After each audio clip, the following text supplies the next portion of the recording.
तो इलास्टिसिटी क्या होती है? इलास्टिसिटी बेसिकली पहले भी पढ़ा है कि वो होती है कि एक वेरिएबल में चेंज के कारण दूसरे वेरिएबल में क्या इफेक्ट पड़ रहा है, इसे इलास्टिसिटी कहते हैं। ठीक है, इकोनॉमिक्स में ये दिखाती है कि डिमांड या सप्लाई में कितना चेंज आता है जब प्राइस, इनकम या रिलेटेड गुड्स का प्राइस में चेंज होता है। ठीक है, फादर ऑफ इकोनॉमिक्स से कहा जाता है, father of micro economics Alfred Marshall को कहा जाता है। इसी ने इलास्टिसिटी का कंसेप्ट दिया था। ठीक है, किस बुक में? प्रिंसिपल्स ऑफ इकोनॉमिक्स 1890 में। ठीक है, टाइप्स ऑफ इलास्टिसिटी कौन कौन सी होती हैं? तो इलास्टिसिटी, प्राइस, इनकम, ये तो वही दोबारा चीज़ लिखा है।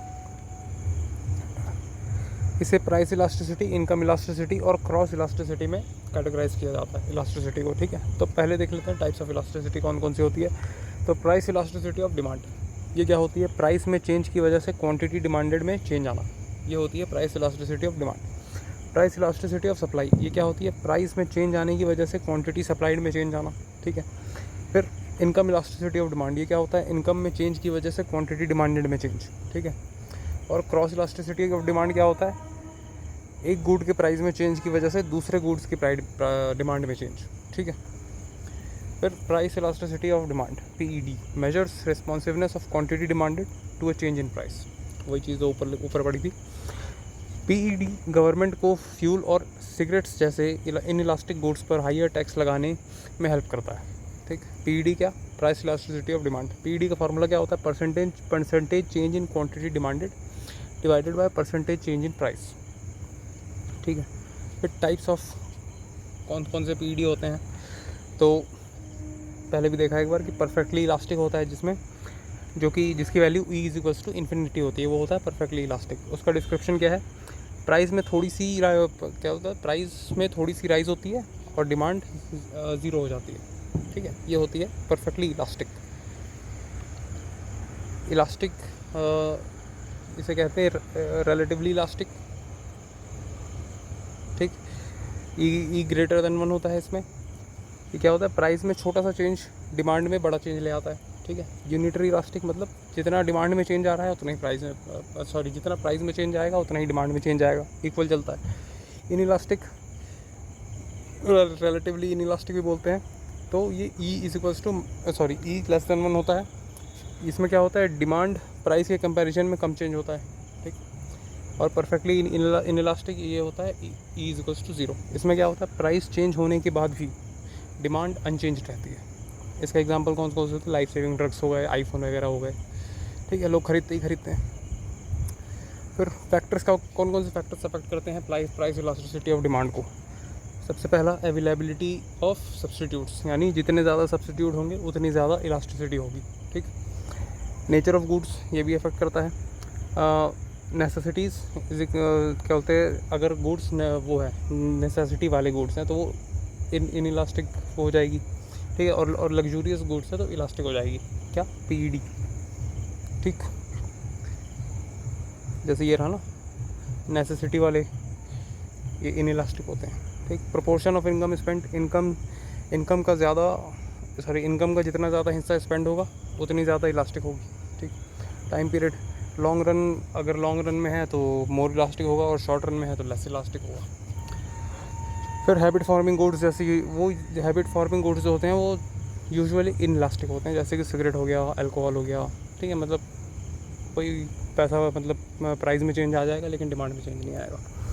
इंपॉर्टेंस क्या है PED का? Business pricing, firms price changes decide करने के लिए इसका यूज़ करती हैं। ठीक, government taxation, in elastic goods पर हैवी टैक्स लगाना आसान होता है।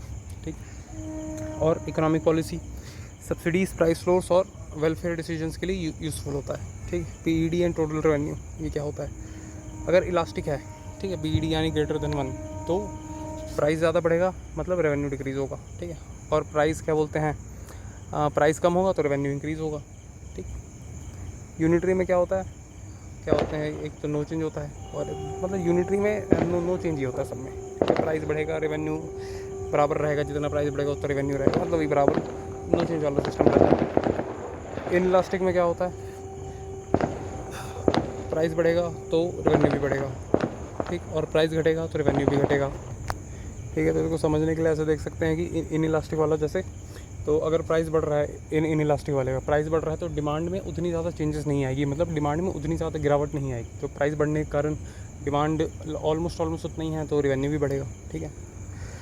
इलास्टिक वाले में क्या हो रहा था, इलास्टिक वाले में क्या होता है, प्राइस जितना बढ़ता है उससे ज़्यादा डिमांड में चेंज आ जाता है। तो अगर प्राइस बढ़ रहा है, ठीक है, तो उससे ज़्यादा डिमांड में चेंज आएगा, मतलब डिमांड में ज़्यादा गिरावट आएगी, इसलिए रेवेन्यू डिक्रीज़ होगा। प्राइस इलास्टिसिटी ऑफ सप्लाई क्या होता है, measures responsiveness of quantity supplied to a change in price, ठीक है। इसका फॉर्मूला क्या होता है, परसेंट, वही सेम चीज़ है, percentage change in quantity supplied divided by percentage change in price. कौन कौन से होते हैं, परफेक्टली इलास्टिक होता है, यानी इन्फिनिटी फिक्स्ड प्राइस पर इन्फिनिट सप्लाई होती है, ठीक। इसे एक और तरीके से कहते हैं कि हल्का सा प्राइस में चेंज आता है तो सप्लाई में मतलब एस्ट्रोनॉमिकल चेंज आ जाता है, ठीक है। इलास्टिक क्या होता है, ग्रेटर देन 1, यानी सप्लाई प्राइस से ज़्यादा चेंज होती है। यूनिटरी इलास्टिक क्या होता है, इक्वल टू 1, मतलब बराबर का चेंज होता है। इन इलास्टिक मतलब लेस देन 1, यानी कि प्राइस जितना चेंज हो रहा है उससे कम सप्लाई में चेंज आता है।